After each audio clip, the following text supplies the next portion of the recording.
Hey everyone, I'm extremely excited to be here at the Python Web Conference 2023.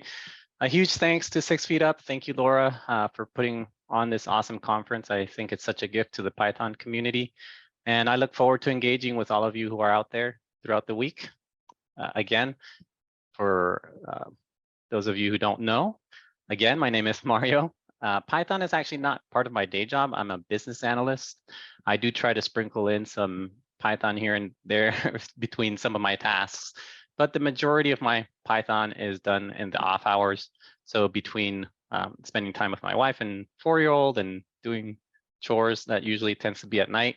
That's partly why I built this website, Python by Night, and you can check it out. You can also reach me on Mastodon there at pythonbynight@fosstodon.org. Okay, so let's get started. I'm going to begin naturally with early 20th century American literature. So much depends upon a red wheelbarrow glazed with rainwater beside the white chickens. Now, this poem was written by a man by the name of William Carlos Williams. He was a doctor by trade. He worked as a doctor for over 40 years, and he actually wrote poems on the side, maybe at night. He embraced the Imagist movement, which broke from traditional formulaic poetry from England, and he favored these sharp and clear images in poetry, something that would be simple and easy to see, and he made things accessible for all people. Now, making things simple is actually much harder than it seems. It's actually quite difficult to strip something down to the bare essentials. But what does this have to do with programming or managing dependencies? I'll get to that. First, there's this reinterpretation here. So much depends upon your requirements.txt file pinned with library versions beside your venv folder. Now, this version was written by this guy. Maybe he's a poet by night, maybe not so much. Either way, I'll be using this text as a guide through our topic. And that topic is dependencies. So what is a dependency? Most of you already have an idea about that, but I just want us all to be on the same page. So I'm going to start with some general definitions. A package. When I talk about a package throughout this presentation, I'm talking about a bundle of software that can be installed. Now, there's some finer details between what an import package is versus a distribution package in Python. I don't want to get too lost in the weeds there. For our purposes, I'll use the term just to refer to third-party packages, things that you might typically find on PyPI, the Python Packaging Index. And what is a dependency? In that sense, a dependency is a package that's required by your application. Now, I borrowed these terms loosely from the PyPA, the Python Packaging Authority. Don't let the name fool you. The authority part, it's actually a volunteer organization. Now, they maintain a core set of tools used in Python packaging in general. There's more details on their website, which looks a little bit like this. You can get an overview on the whole packaging flow of how to install packages, manage them, and distribute them if you wanted some information on that. It's a great resource. I'll have some references available for you after the talk, or you can look at the slides, and it's just some of the notes that I'll be using. Okay, so maybe you're building a quick one-off script, doing a quick task, and you'll never use it again. Maybe you don't have to worry about what I'm saying here today. But most likely, most of you are using third-party packages. And without some sort of strategy for keeping your dependencies in track, you're going to run into a lot of issues. So at a very high level, you start with your code, some code base, a collection of files, and you send it through to an interpreter that then, if it understands what you wrote, you get your desired results. So thinking a little less abstract here, you might think of your main.py file as your script or an entry point to your application, just a collection of modules. And you need to have that file translated into something your computer can understand. And hence the Python interpreter, it's interpreting your file by compiling into bytecode and reading those instructions so that your computer can do what it needs to do. In this case, just print out a hello world script. Now, there's a wealth of third-party packages available on PyPI. I think over 430,000 projects the last time I checked. That's a wealth of projects that you could choose to use for yourself in your application. So let's say you wanted to use one of them, you would download it and bring it into your application or your script with a simple statement: import fast API. Let's say you're wanting to build a web application. I might start like this. And once you get your script or app working, you're now dependent on that library that you just imported on that package. So I know it might seem a little simplistic, and a lot of you might have a different mental model around this whole concept, but I did want us to kind of be on the same page here, and so that we're all kind of around the same level of abstraction. And this is the part of the workflow that I'll be focusing on. So you have the dependencies and how they interact with the Python interpreter. Now, most of you may be familiar with the most common approach to managing your dependencies, and namely that's the requirements.txt file. So let's say I wanted to build a web application, and I'll need a web framework to work with and maybe a server application to run it. Pretty simple. I can create a requirements.txt file with a library, fast API, and another package, uvicorn, to accomplish those tasks. I don't want to build those from scratch, so I'll download and use those for myself. Now, this ensures that you or a future you will know what it will take to build your web application. Now, one thing to note here is that if you send this requirements.txt file through your installer, it will install the most recent version of a package that's matching that name. It's just an important thing to note. If you were to try this sometime in the future, you'll probably get an updated version of this package. This is a command that you're probably familiar with that you would use to install the libraries that are in that requirements.txt file. And if you do so, your terminal might look something like this. Now, there's a lot of things going on there. So I installed another package called pip-deptree. I won't spend too much time talking about it, but suffice it to say, it displays a detailed view of your dependencies. It looks a little bit something like this. I type it in my terminal, and wait a minute, I thought we only installed 2 packages. What's all this stuff doing here? Now, just like your app is dependent on 2 packages, some of those packages you installed are also dependent on other packages. So for example, if you wanted to use Fast API, you'll notice that it has a dependency on Pydantic and Starlet. It's built kind of on top of those 2 libraries. Pydantic itself has its own dependency on typing extensions, and Starlet has a dependency on NEIO. And you can see where I'm going with this. NEIO itself has some dependencies on IDNA and SNF.io. So you can see that your dependencies have their own dependencies, and these are your subdependencies. And I hate to break it to you, but your package's subdependencies are still your dependencies. Now, there was a talk earlier today. Scott Ford had a talk where he talked about some of the reasons people wouldn't want to update their dependencies and some of the ideas around that. I would recommend checking out that talk. A lot of that can come through a little bit of fear, because if you do that, you might break your application, right? So what are some of the things that you can do to make sure your app or your script won't break?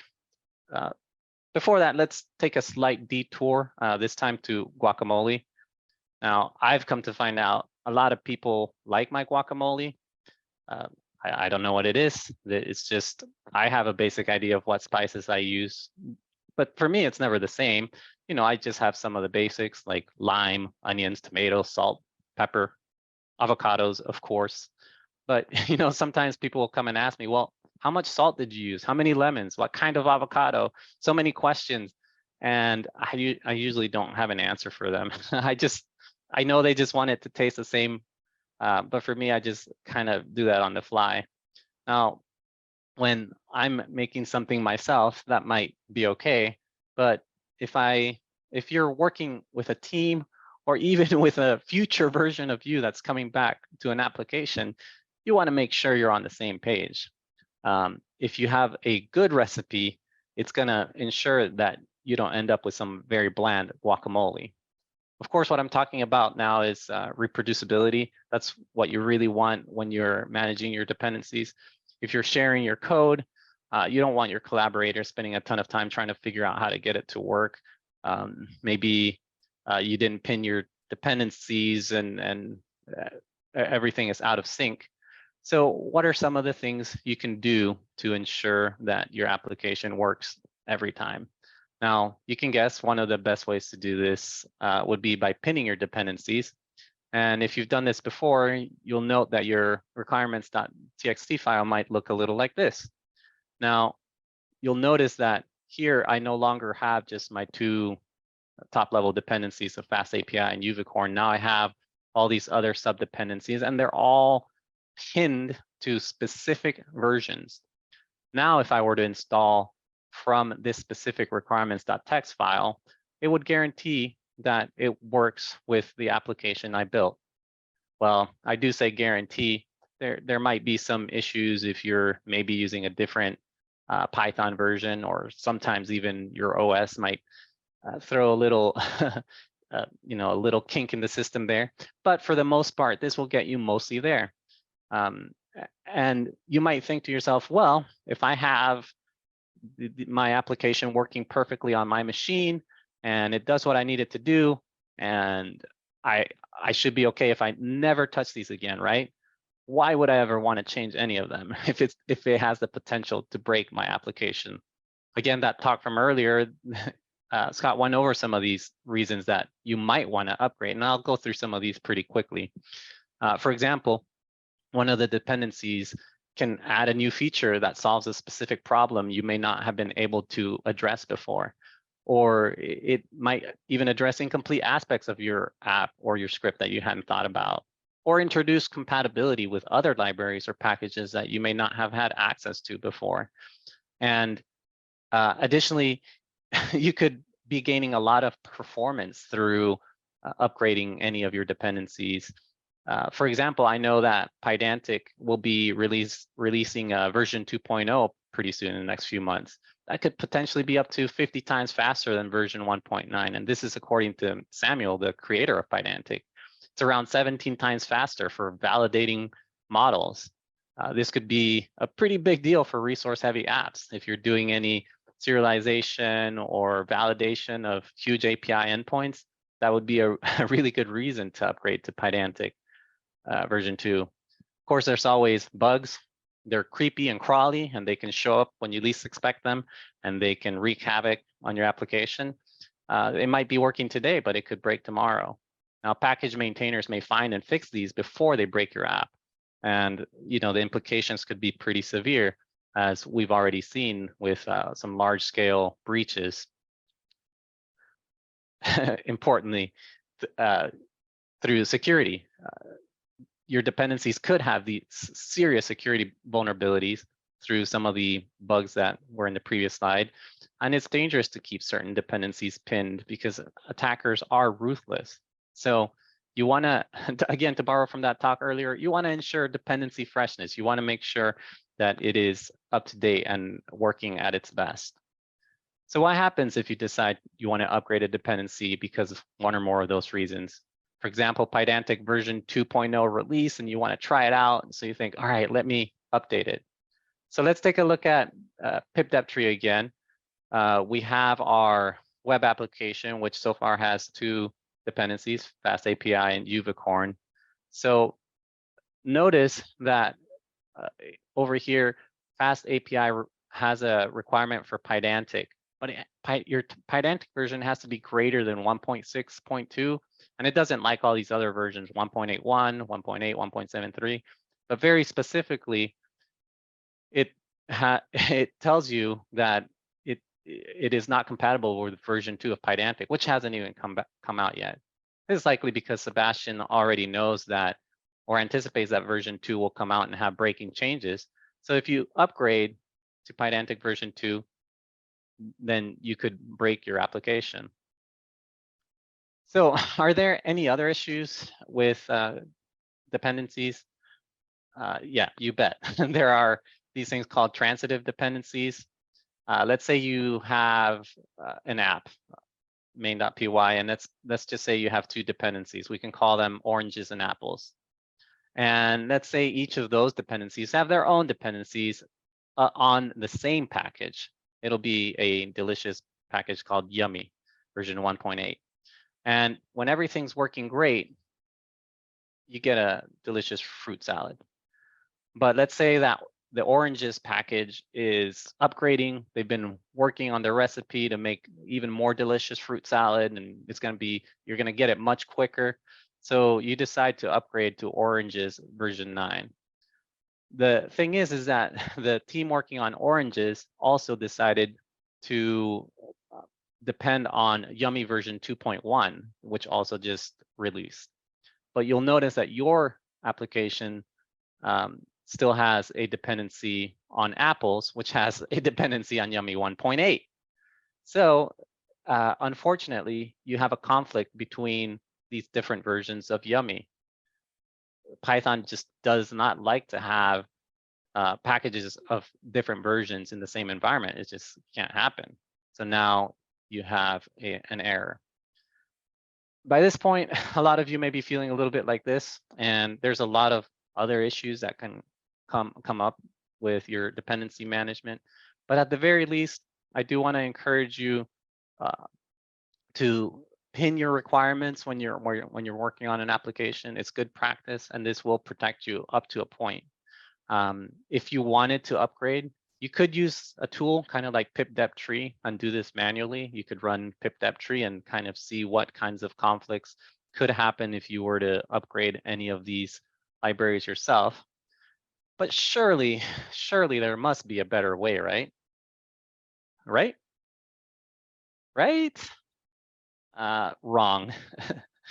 Unfortunately, there is no one true silver bullet way that will keep you from making these kinds of errors. Right now, in fact, there's a plethora of tools, each with their own take on this dilemma, and most of you will be familiar with pip. Pip comes with a surprising amount of functionality already out of the box, and we've already seen some of those through this presentation. Many from the data science community are used to working with Conda. It works really well as a package manager. And one of the most popular tools currently is Poetry. It promises deterministic project management, again, reproducibility, and great name, by the way. Hatch is also a newer tool, billing itself as a modern extensible project manager. Pretty great tool. PDM is also in this space. It's one that I use, and I think it's pretty great in what it does as well. Now, they all have to play nice with this ever important concept in Python called the virtual environment, venv for short. And the virtual environment is kind of where the magic happens. So if you remember this slide from earlier before, notice the role of the Python interpreter here.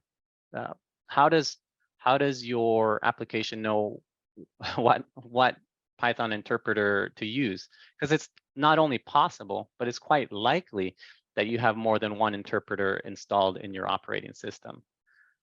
So let's say you have a base installation of Python. In this case, let's say it's version 3.10. This could be a version you downloaded from python.org, or you brew installed, or got it from any other source. So now you have this base installation. If you were to start installing packages into this installation, they would go in that site packages directory along with pip and setup tools. And as you start using this installation in different projects, you would run into all the different situations we saw earlier with transitive dependency conflicts and all sorts of not fun stuff. So what most people will do is when they start a new project, you're going to want to create a new environment, and the command there would be python-m venv.venv. I'll talk a little bit about that command in a moment. But when you do that, it creates a virtual environment it's basically a copy of your base installation. you can have some options not to include pip or setup tools there on the site packages. For now, I'll just leave them there. But once you activate that environment and you start installing dependencies, you can create your web application there. You'll see I have Fast API version 0.92 and Pydantic 110, and you can get that working and isolate that specific environment. Now, if you wanted to try out Pydantic version 2.0 without messing up this previous project, you would just create a new environment. You would use that same invocation there, which would create a brand new, let's just call it a blank slate. And now you could install Pydantic version 2.0 and you'd be good to go. You wouldn't have to worry about breaking your other project. Of course, there may be, or like I mentioned earlier, there might be situations that would happen if you installed into that base installation of Python. So you want to make sure you leave it alone. Don't touch it. That would create a lot of potential problems down the road.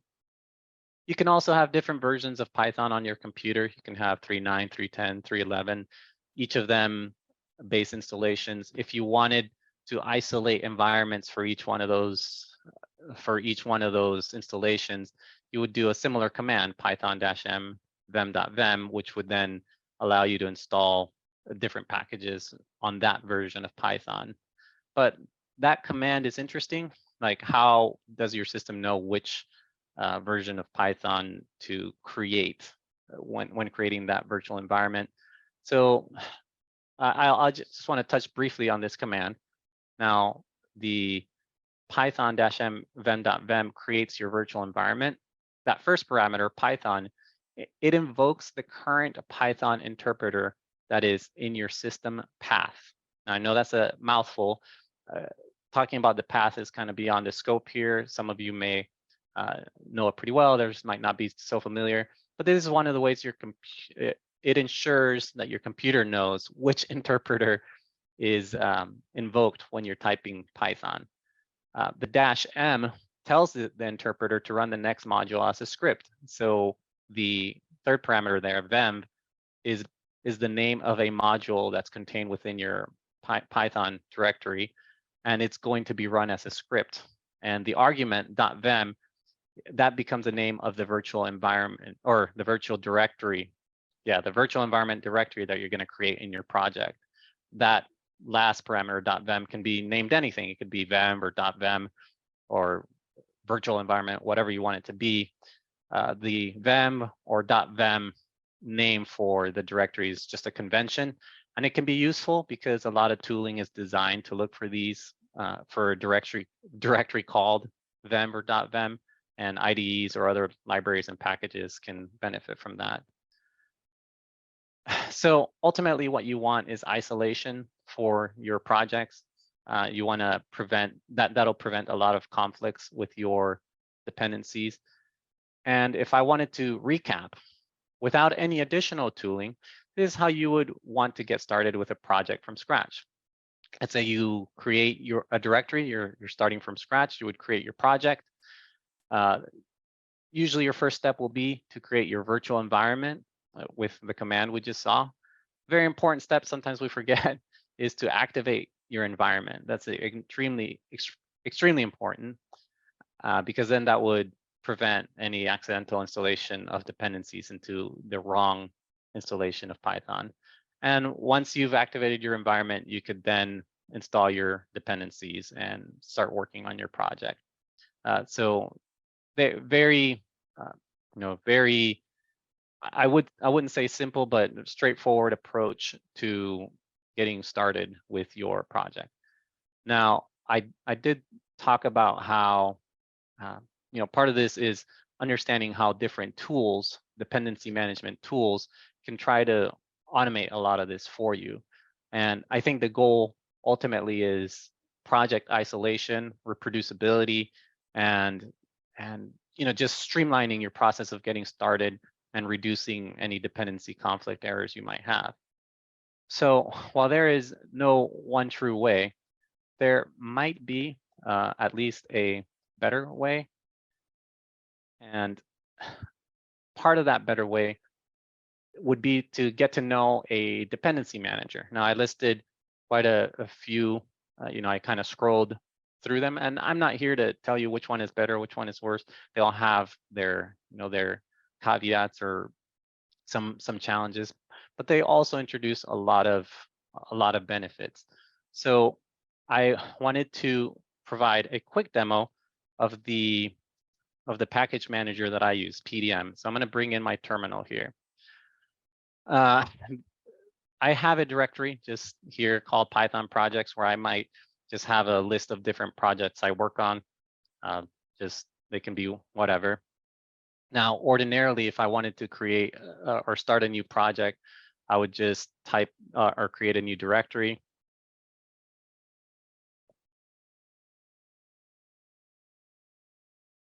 Nothing in there.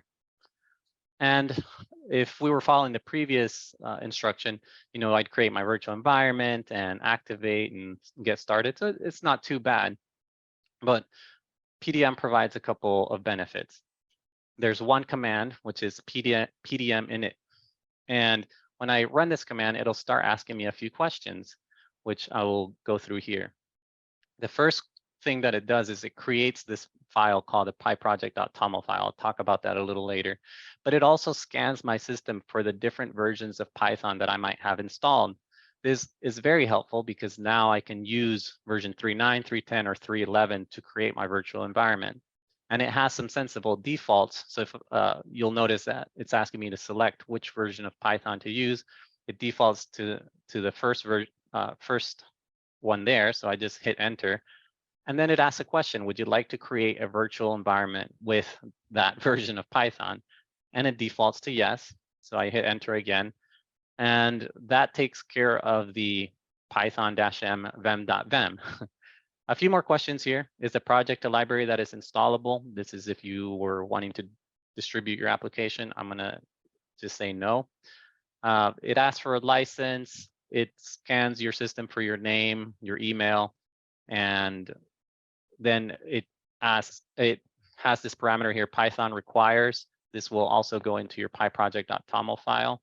This just basically says that your application requires this version of Python to work. And since I'm using 3.11, I might want to use some, what's 3.11 match statements or something, or just some of the speed upgrades. So yes, it requires 3.11. And you'll notice that some changes were written to pyproject.toml. So if I take a look at the directory now, you'll see that there's a .venv virtual environment, there's a .pdm toml file, and a pyproject.toml file. The important file here, the pyproject.toml file, it has some meta information about your project. The main thing that you see there is there requires Python 3.11, and there's a parameter for dependencies that's blank right now. So you'll notice that now, not only do I have a virtual environment, but I have this pyproject.toml file that has some information about my application. I'm also able to add or install different libraries similar to pip install. And to do that, I just use the pdm add command. So if I wanted to create a web application, I would just type that right in. And you'll notice that it does a similar thing to pip install, which is it looks for all the dependencies, sub-dependencies, it installs them, and it's all complete. A pretty quick process there for those two. Of course, another thing that you might have seen up there is that it created a new file called a pdm.log file, and it wrote some changes to the pyproject.toml file. So again, if I were to look at the pyproject.toml file, you'll see that under the dependencies, it only has fast API and unicorn, which is interesting. But if I do pdm list, it will actually list out all my dependencies, including the sub-dependencies. So there you see the ones that were in my previous requirements.txt file. So again, this is all stuff you could probably do with pip and the old way. But here's one of the great things about using a dependency manager is, let's say I wanted to downgrade my version of Pydantic because I don't know, I just thought it might be a good idea. So I'm gonna say install Pydantic version 1.6.1. When I try to install that package, you'll see an error and it tells you why it errored. It was unable to find a resolution for Pydantic because of the following conflict. These Pydantic versions are not compatible with FastAPI version 0.94. So you can already see one advantage there. I would not be able to mess up my application by installing something I shouldn't install.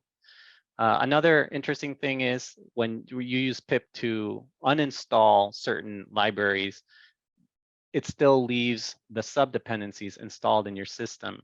But if you use a package manager like this, and if I wanted to remove FastAPI from my, from my app for whatever reason, maybe I wanted to try some other web application, not only does it remove FastAPI, but it also removes the subdependencies for FastAPI. So it removed NEIO, Pydantic, SnifIO, IDNA, Starlet, and typing extensions.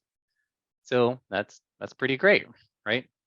Another thing I wanted to show you is, let's say I were to add an older version of FastAPI back into my project.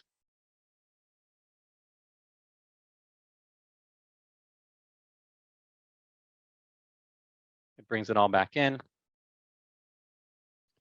And let's say you have your application and you just wanted to update all your dependencies that are in there, but you didn't want to worry about anything breaking when you do that.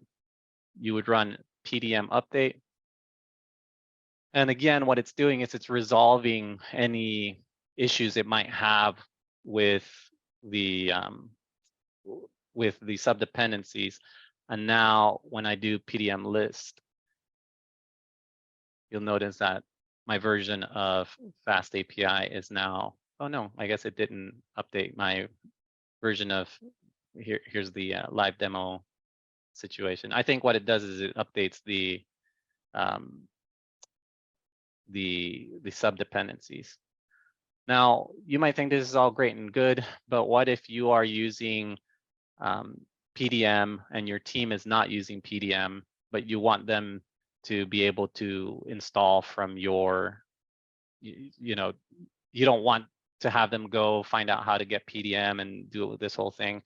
One thing you can do is you can just export a requirements.txt file.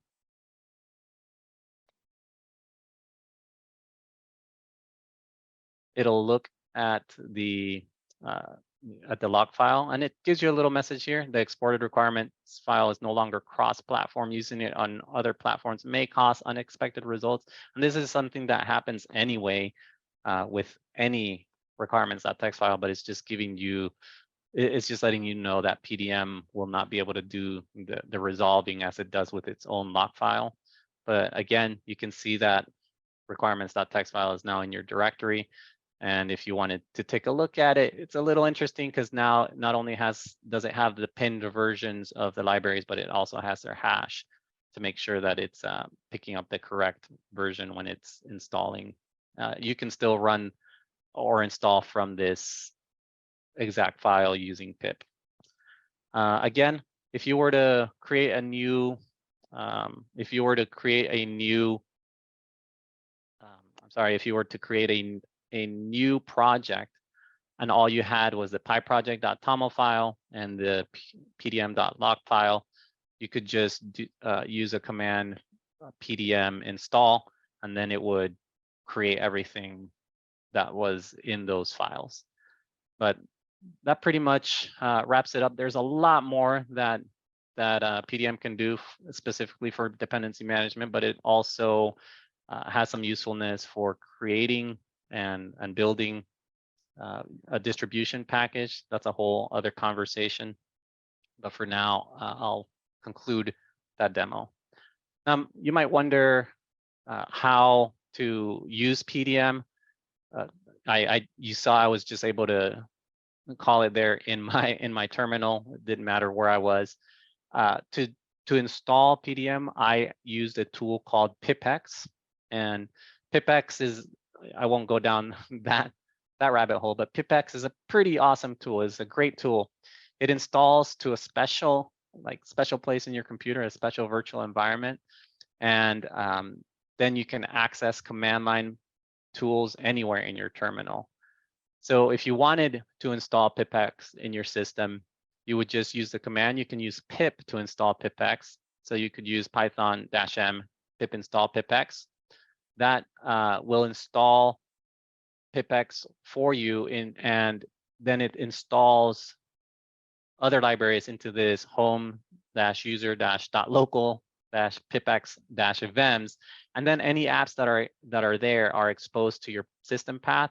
So when I pip install or pipex install PDM, now I can use the PDM command anywhere in my terminal, which is why I was able to just create a new, a new dependency there. One thing I kind of glossed over as I was doing the demo was the subject of lock files and the pyproject.toml. As I wrap up, I wanted to touch on these two items. I think they're pretty important. Now, lock files, they are useful to prevent these dependency clashes. Now, there's no standard right now for lock files, so some package managers utilize them, some do not. PDM utilizes its own way of building a lock file, and because there's no standard, sometimes people are uneasy. Is this going to change? But for now, at least, these packages are able to use those lock files to kind of do those dependency checks and to ensure you don't break your application by accident. That would be the pdm.lock file. It's not meant for you to edit it. The tool does it itself and updates it as you update your dependencies. The second item on here was the pyproject.toml file. Some of you might be familiar with that, some of you may not. The pyproject.toml file, it contains metadata for your project, including dependencies. It's pretty great because it contains your top level dependencies. As you saw, my web application only had Fast API and UVcorn listed on the top there. And then the package manager takes care of any subdependencies and any additional conflicts. Now, all of this comes from a long line of Python enhancement proposals. If you've never heard that term before, maybe you've heard of them as PEPs. Now, there's been a long line of PEPs when it comes to packaging. It started with maybe before this, but PEP 517 was a PEP for build systems, which it was trying to do a build system independent format. It's somewhat related to packaging, which kind of led to PEP 518, which it was specifying minimum build system requirements, kind of like that Python requires that you saw in the pyproject.toml file. And that actually introduced the TOML format for the pyproject.toml file. PEP 609 established the PyPA, which is the governance model.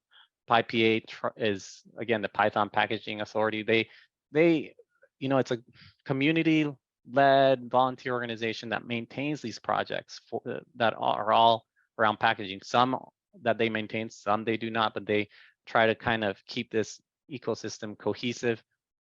PEP 621 further solidified how to actually store project metadata in your pyproject.toml. This was, let's think of the history here. 517 came out in 2015, 621 was 2020. And this has been a long line, and there's additional conversations about what to do in the packaging ecosystem, especially around builds. It's a big elephant in the room. There's a lot of conversations around that right as we speak. There's even a PEP 582, which was dealing with or trying to deal with the idea of virtual environments. Virtual environments can be an impediment to newcomers a lot of times. So 582 was trying to provide a way for a local packages directory that kind of took away that burden of the having to create a virtual environment every time. Needless to say, the packaging story is long and varied, and you know, a lot of these tools are coming in, also trying to fill in the gaps for both experienced developers and newer developers as well. But as you saw with PDM, in spite of all these things, your workflow can be a lot simpler and a lot easier. And you can, maybe you can be like this fellow here. You don't, you know, you don't have to spend a lot of time worrying about you know, specific things down the line that could break if you're utilizing some of these tools. Now, you may think today that's a lot of overhead, learning a new tool and finding out like, oh, which one do I use and what's the API? How do I use it? Those, I understand that can be a burden, but when you think about how many headaches it will solve for you down the road when you're having dependency conflicts, and maybe you're looking at tracebacks that you don't quite understand because they're dealing with like second or third level dependencies that may have gotten upgraded. It's important to at least think about how to manage these dependencies and how to find tools that can help you replicate your, you know, your environment, that can help your teams out, and most of all, that can help future you out. You know, maybe you get a new computer or you have something in version control that you want to get back into. It doesn't have to be so complex, right? It can be simple. So just like William Carlos Williams, being able to look at the essence of a thing, just think of it in simple terms, and bring it to your workflows and have fun. So that's kind of what I wanted to get across. I'm happy to answer any questions. You can send them over on Slack, or I'll be happy to chat, you know, in the breakout room. And that's all. Awesome. Thank you so much, Mario, for joining us. That was really, really awesome. I am putting in your meeting notes into the Slack right now. They're also available for anybody. If you're on the LoudSwarm platform, just click the View Slides button and you'll be able to download Mario's meeting notes directly.